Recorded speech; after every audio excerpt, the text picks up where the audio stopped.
thing that we're going to look at in chapter 3 is looking at the role interest rate plays in restating our cash flows in the future to present value terms, and how to take cash flows that are today and state them in future value terms.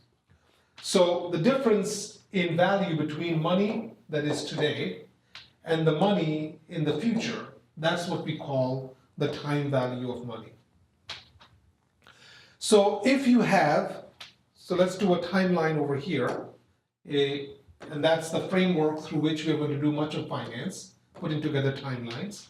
0 is today,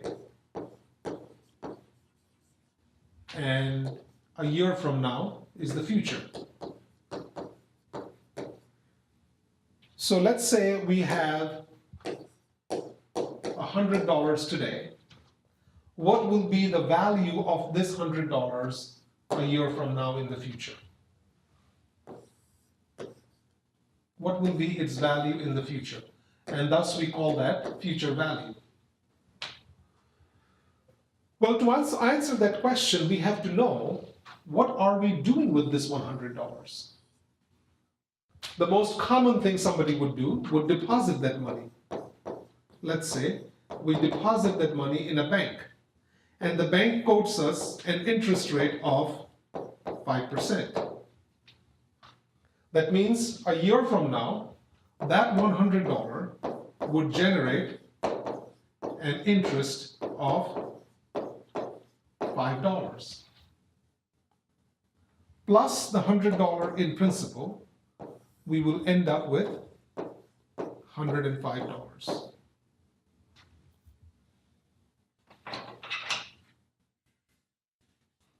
We'll end up with $105.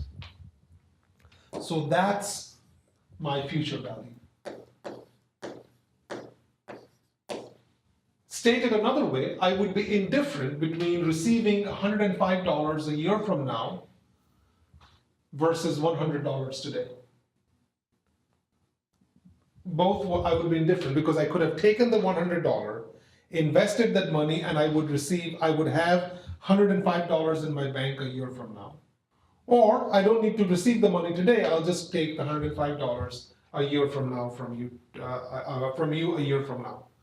That's the point of indifference. And this gives us a nutshell on what we call the time value of money. $100 today is equivalent to $105 in the future, as long as this is true, as long as the interest rate is 5%. So what is interest rate then? So interest rate is then essentially the rate at which I am transforming today's investments into tomorrow's cash flows. So when I have a little bit extra money today, I go and I invest that money. Let's say I have $100 of spare cash. I go and I invest that money today at time 0. That $100 would be considered my present value. If the rate at which this investment is being invested is 5%, then my future value would be 105. And how do we get 105? We take 100 plus 100 times 0.05. 5% is 0.05. Or it would be 100 times 1 plus 0.05. Or I can say present value times 1 plus R, and that's equal to my future value. So we have the first equation that transforms present values to future values. And the rate at which we are exchanging today's cash flows for tomorrow's cash flows is the rate R. That's the exchange rate. That's the rate in which I'm trading off today's cash flows for tomorrow's cash flows. So this equation, present FV equals PV times 1 plus R, can be restated to say that PV is going to be FV divided by 1 plus R. So these two equations are complements of each other. We can transform one to the other. In other words, if I know future value and I know R, I can calculate present value. And if I know present value and R, I can calculate future value. So back to our slides over here. So this is the interest rate. The interest rate is the rate at which money can be borrowed or lent over a given period of time.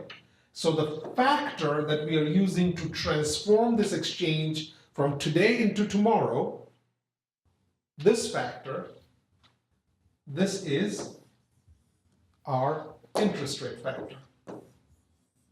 So this is 1 plus R would be called the future value interest rate factor. And this one over here, which is really 1 over 1 plus R, this whole thing would be called the present value interest rate factor.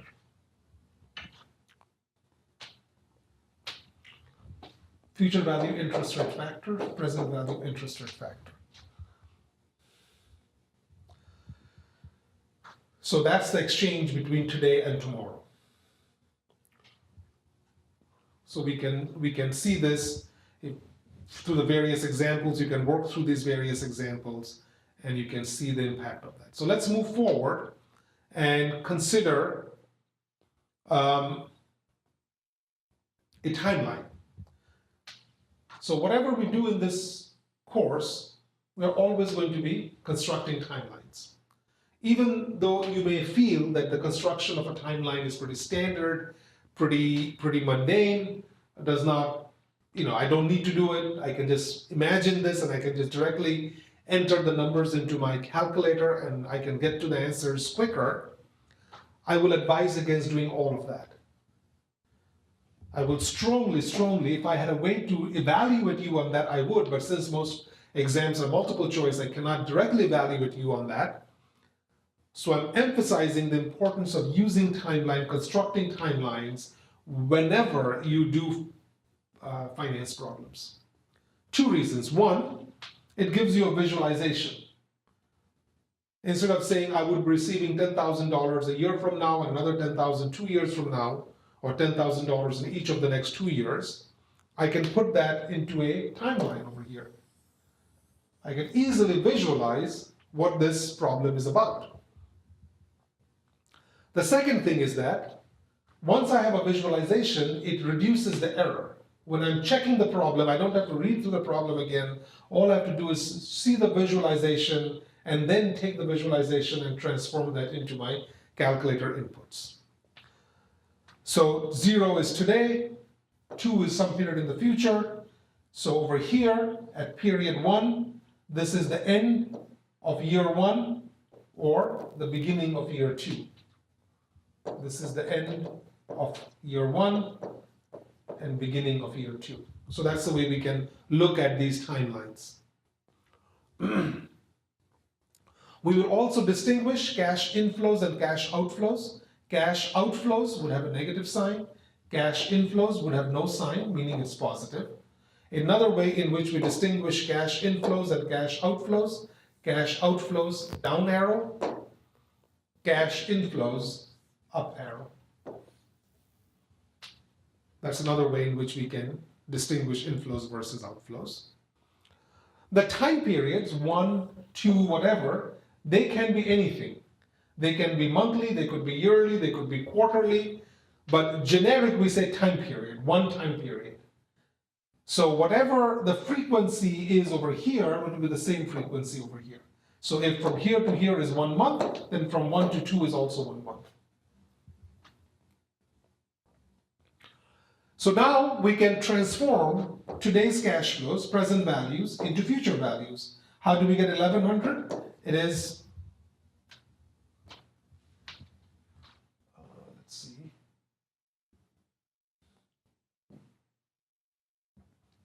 So it will be 1,000 multiplied by 1 plus 0.1. So again, this is the present value, 1,000 multiplied by 1 plus R, which is 10%. So that gives us 1,100. Then what would be the value of this 1,100 another year? So from how do we go from here to here? It will be 1,100 times 1 plus 0.1, which will be 1,210. So again, now this 1,100 is being treated as a present value, and this is still my R, 1 plus R. Alternatively, and we will see more of this later, alternatively, I could have said that future value in year 2, which is here, would be present value times 1 plus R to the power 2. Note the match between the 2 as a subscript for the future value and 2 as a power for the interest rate factor.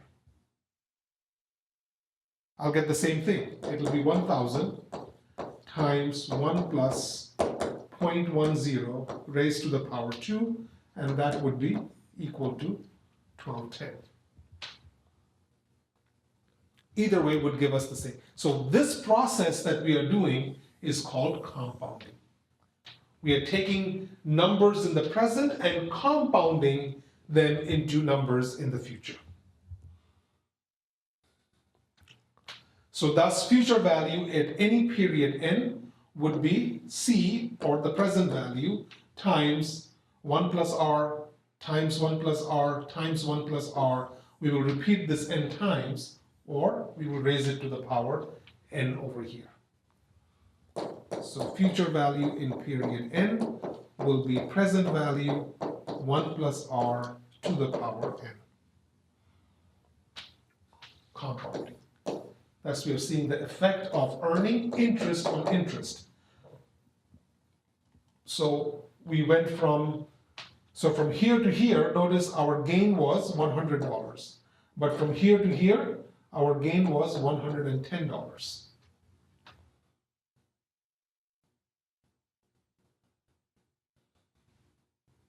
Right? So the additional $10 is the interest that we gain on this $100. So 10% of 100 is 10, and that gave us the additional 100. That gave us the additional $10. So now we have $110 of additional cash from what we ended the first year with. That's earning interest on interest. The same thing can be done in the reverse direction. And when we go in the reverse direction, we call that discounting. We take whatever is in year 2, so this is future value in year 2, what will be its value over here? So that will be present value divided by future value. Present value will equal future value divided by 1 plus R. So it will be 1,000 divided by 1 plus 0.1. That would be 909.909. Then we go from 1 to today. We take 909.09, divide that by 1 plus 0.1, and that gave us 826. So now we go from future value to present value. This is my present value. This is my future value. So we are discounting from here to here in one step. Then present value would be future value in year 2 divided by 1 plus R raised to the power 2. Again, notice the commonality of those two numbers. I'm looking at the value of the cash in year 2. I'm discounting it all back to the present value. I'm raising it to the power 2. So in general, present value equals future value, or the cash flow, divided by 1 plus R to the power n. That's our process of discounting.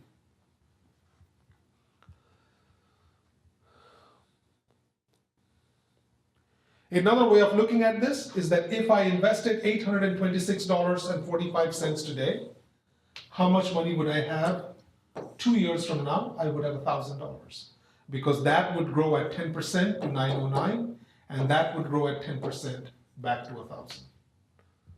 So they are essentially mirror images of each other. This is discounting for 3 years. You can go through the math yourself. You can get present value equals 1,000 divided by 1.10 raised to the power 3. And that would be 751.31. And you can practice some of these additional problems. In the problem section, when we go over the problem tutorial, I will begin to use the calculators to show you how to do this using a financial calculator. So quickly over here, you're considering investing in a savings bond that will pay $15,000 in 10 years. So this $15,000 is what? It's future value in year 10. If the interest rate is 6%, what is the bond worth today? In other words, the unknown is present value. So I go over here. In my calculator, I have strokes, N, IY, PV, payment, and future. What do I have given? Future value is given. Nothing is mentioned about payment. Says 10 years, N is 10, and interest rate is 6%. What's the unknown? The unknown is present value. I compute that unknown, and that gives me 8375. Or I could have done it using the formula. 15,000 divided by 1.06, this whole thing raised to the power 10, that's again 8,375. Either way gets me the same number. So that's using present value, future value, using your financial calculator, which we get into in depth when we go into the problem tutorials.